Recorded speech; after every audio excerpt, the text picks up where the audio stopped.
हमारे प्रखंड में इतने सारे पदाधिकारी हैं, क्योंकि और प्रखंड से भी जब हम नीचे स्तर पे जाएंगे, पंचायत जो सबसे छोटा यूनिट है प्रशासनिक इकाई का, अब तो वार्ड तक भी हो गई हैं चीज़ें, तो उसमें भी सभी विभागों के अमूमन पदाधिकारी अथवा कर्मी हैं। तो ये मैंने ये बताना ज़रूरी चाहा, क्योंकि कई बार हम लोग जिला स्तर के पदाधिकारियों को तो जानते हैं, जो हमारे जनप्रतिनिधिगण हैं उनको भी हम लोग जानते हैं, लेकिन जहाँ पर आपकी समस्याओं का सबसे पहले निदान होना है और निराकरण करना है, उनसे जुड़े हुए कर्मी कौन हैं, वो किस विभाग के हैं, है भी कि नहीं, वो आपको पता ही नहीं है। तो ये जानकर आप लोगों को अच्छा लगा होगा कि हमारे प्रखंड में हर एक विभाग का कोई ना कोई प्रतिनिधि है। तो पहला उद्देश्य इस पूरे जनसंवाद कार्यक्रम का है कि जो एक गैप है, कम्युनिकेशन गैप है या अवेयरनेस की कमी है, जानकारी का अभाव है, उस जानकारी के अभाव को हम लोग दूर कर सकें और आपको सही जानकारी, सटीक जानकारी दे सकें योजनाओं के बारे में।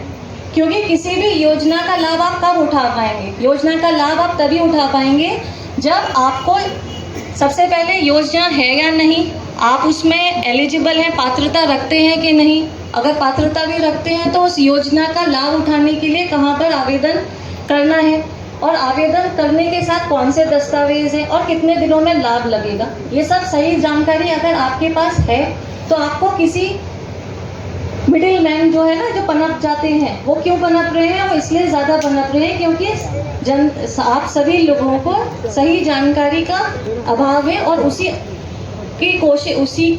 कमी को फ़ायदा उठा के कुछ लोग उसका फ़ायदा उठाते हैं और आप लोगों को दिग्भ्रमित करते हैं। जैसे एसपी साहब ने भी अपने संबोधन में बताया, साइबर फ्रॉड की भी बता रहे थे, वो भी इसी श्रेणी में है। कई बार हम लोगों को चीज़ें नहीं पता होती, हम जाने अनजाने में वो काम कर लेते हैं, या लिंक दबा दिया तो आपका पैसा गया खाते से।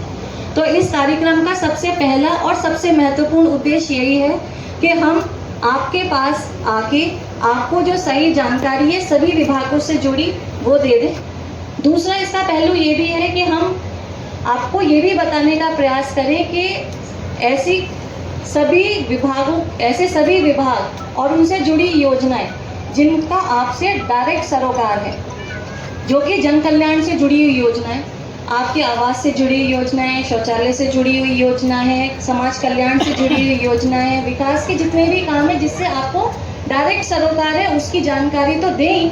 इसके साथ साथ आपके पूरे ओवरऑल डेवलपमेंट के लिए जो आधारभूत संरचनाएं, जैसे इंफ्रास्ट्रक्चर है ना, सड़क है, बिजली है, पानी है, आपके खेल के मैदान है, जहाँ पर हम लोग कर रहे हैं पंचायत सरकार भवन है, जो भी सब कुछ है वो उससे भी आपको अवगत कराए।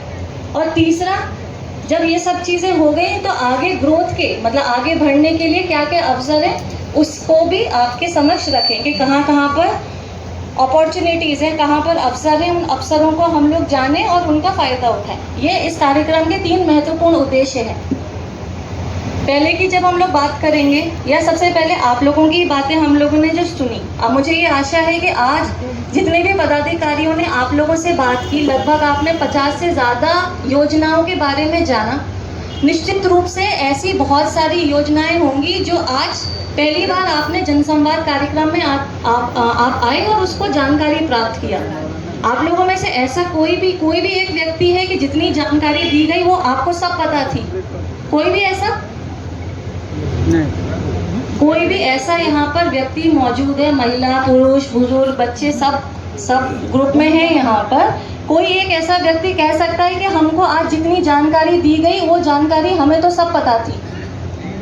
हाँ, तो इससे ये हम लोग को पता तो चल गया कि इस कार्यक्रम का जो पहला उद्देश्य था कि हम आप तक जानकारियाँ पहुँचाएं, वो थोड़ा सफल हुआ। एक ये पक्की बात है ना, आपको हो सकता है कि रोजगार से जुड़ी हुई उतनी जानकारी नहीं होगी, उद्योग विभाग की भी नहीं होगी, श्रम संसाधन विभाग की भी नहीं होगी। बहुत सारे ऐसे विभाग हैं जिनके बारे में बहुत अच्छी योजनाएं हैं और आपके लिए वो योजनाएं बनी है, लेकिन हमें क्योंकि योजनाओं की जानकारी नहीं थी इसलिए हम उनका लाभ नहीं ले पा रहे थे। ये पहला उद्देश्य था। दूसरा उद्देश्य ये था कि आप लोगों ने भी जब अपनी बातें रखी तो हम लोगों को आपके प्रखंड में क्या समस्याएं हैं, पंचायत की क्या समस्याएं हैं, उनके बारे में भी आज आपकी शिकायतों के माध्यम से पता चला कि हाँ, यहाँ पर ज़्यादा ध्यान देने की ज़रूरत है। उन शिकायतों को भी अगर हम बांटेंगे तो 2-3 श्रेणी की ही अधिकतर है। पहला, जो खेती से जुड़ी हुई समस्याएं, उसमें जो पिग रिलेटेड इशू था, वो एक गंभीर समस्या है, उसका भी क्या उचित समाधान हो सकता है हम लोग यहाँ से जाने के बाद विचार करेंगे और उस पर निर्णय भी लेंगे। कुछ जो शिकायतें थी वो इंफ्रास्ट्रक्चर रिलेटेड थी कि कहीं पर सड़क है जो टूटी हुई है उसको नवनिर्माण करने की ज़रूरत है या कहीं पर मरम्मती की ज़रूरत है। तीसरी शिकायतें उस श्रेणी की हैं जहाँ पर पंचायत स्तर पर ही वो समाधान हो जाना है। जैसे मान लीजिए कि किसी ने कहा कि शौचालय का पैसा नहीं मिला या आवास नहीं मिला, तो आवास मिलने के लिए भी अहर्ता है जो SECC सर्वे में हुआ होगा, अदरवाइज भी मुख्यमंत्री आवास योजना के अंतर्गत अगर वो पात्रता रखते होंगे तो यहाँ पर उप विकास आयुक्त हैं, उन्होंने नोट किया है, वो उसकी समीक्षा करेंगे और समीक्षा के बाद जो भी उचित डायरेक्शन है वो संबंधित पदाधिकारी को देंगे ताकि आपकी समस्याओं का निराकरण हो सके। तीसरी चीज़, अब जो सबसे इम्पॉर्टेंट चीज़ है, ये आप लोगों में से जो बुजुर्ग लोग हैं वो ज़रूर मैं उनसे पूछना चाहूँगी कि कालांतर में आपने पलासी प्रखंड को आगे बढ़ते हुए ही देखा होगा, पहले की तुलना में तो यहाँ पर चीज़ें बेहतर हुई होंगी ना। ऐसा तो नहीं है कि जो आप जब इसके उम्र के थे और आज में तो कुछ सुधार नहीं हुआ।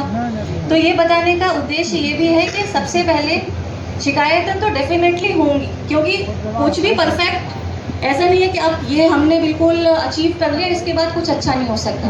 तो अच्छा तो और भी बेहतर हो सकता है, लेकिन हमें ये भी अप्रिशिएट और हमें ये मानना चाहिए कि पहले की तुलना में चीज़ें बहुत अच्छी हुई हैं और आगे भी आप लोगों के सहयोग से और सरकार की जो योजनाएं हैं उनके क्रियान्वयन जब प्रशासनिक पदाधिकारी करेंगे सही तरीके से तो वो और अच्छी तरीके से हो जाएगी। उदाहरण के तौर पर हम लोग BC ख़त्म करके आए तो BC 2 घंटे का चला, यहाँ तक आने में मुझे लगभग 50 मिनट लगे डिस्ट्रिक्ट हेडक्वार्टर से।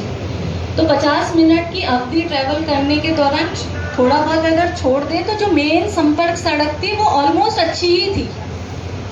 मुझे ऐसा लगता है कि कुछ सालों पहले या जब आप लोगों ने थोड़ा बैक में जाएंगे तो वो सड़क हो सकता है उतनी अच्छी नहीं होगी। आपको आज इस पंचायत में ही PhD ने विभाग ने जब अपनी बात बताई होगी तो बताया कि हमने शुद्ध पेयजल की व्यवस्था की। हाँ, ये ज़रूर है कि कुछ वार्ड या कुछ टोलों में कुछ घर छूटे हुए होंगे जहाँ पर अभी वो पाइपलाइन से पानी नहीं है, लेकिन ये कहना बिल्कुल गलत होगा कि कहीं पर भी हमको पानी नहीं मिल रहा। तो वो पहले की तुलना में सुधार है जहाँ पर शुद्ध पेयजल आपको दिया जा रहा है, और जहाँ पर भी किसी कारणवश वो छूटा हुआ है तो उसका भी हम लोगों ने ना सिर्फ पलासी का जिले भर की सभी जगहों की समीक्षा भी की थी। तो वहाँ उस छूटे हुए टोलों के लिए या वार्ड के लिए भी एक विस्तृत योजना बना के समर्पित कर दी गई है और उसकी बहुत जल्दी ही स्वीकृति मिल जाएगी ताकि आप जो छूटे हुए परिवार हैं उनको भी उस योजना के लाभ से का लाभ मिल सके। तीसरा, अगर हम लोग बिजली के बिंदु पर बात कर लेंगे, आप में से किसी ने कहा कि बहुत 15-16 बार लाइट का कट रहा है, तो कार्यपालक विद्युत अभियंता है यहाँ पर, तो क्या है यहाँ पर अभी एवरेज डेली आता है लाइट? क्या लोड शेडिंग चल रहा है? कब से चल रहा है लोड शेडिंग? तो ये समस्या 4-5 दिन की है कि लगातार? समझ गए मैं। अब आप लोग बार बार बताइएगा तो एक ही चीज तो नहीं हो जाएगा ना। आप चीज भाव समझने का प्रयास करें।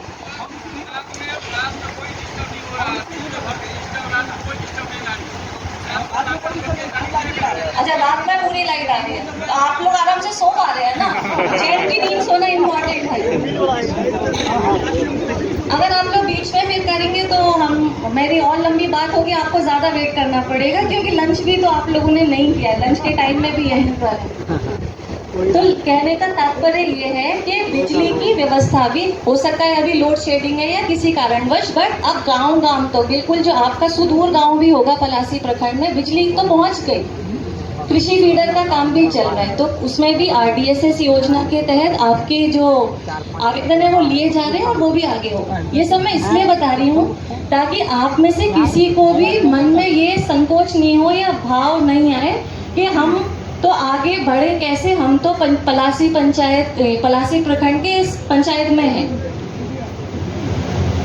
किसी को भी डिमोरलाइज जस्ट इसलिए नहीं होना है कि हम किसी प्रखंड के किसी पंचायत के निवासी हैं तो हमारे पास बढ़ने के अवसर कम है। ये बिल्कुल गलत इस बात से है क्योंकि अब बहुत ज़्यादा कुछ फर्क नहीं है शहरों में और गाँव में।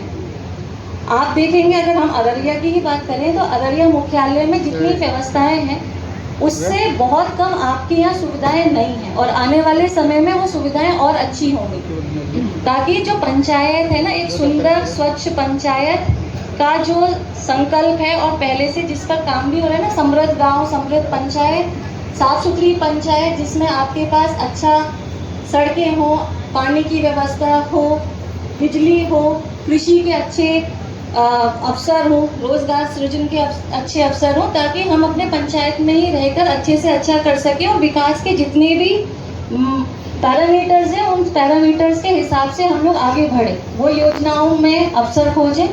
और इसीलिए इसी कड़ी में आपको आज संबोधन में बताया था उस बच्ची ने बहुत कॉन्फिडेंटली बात किया और DRCC के जो कुशल युवा कार्यक्रम के तहत उन्होंने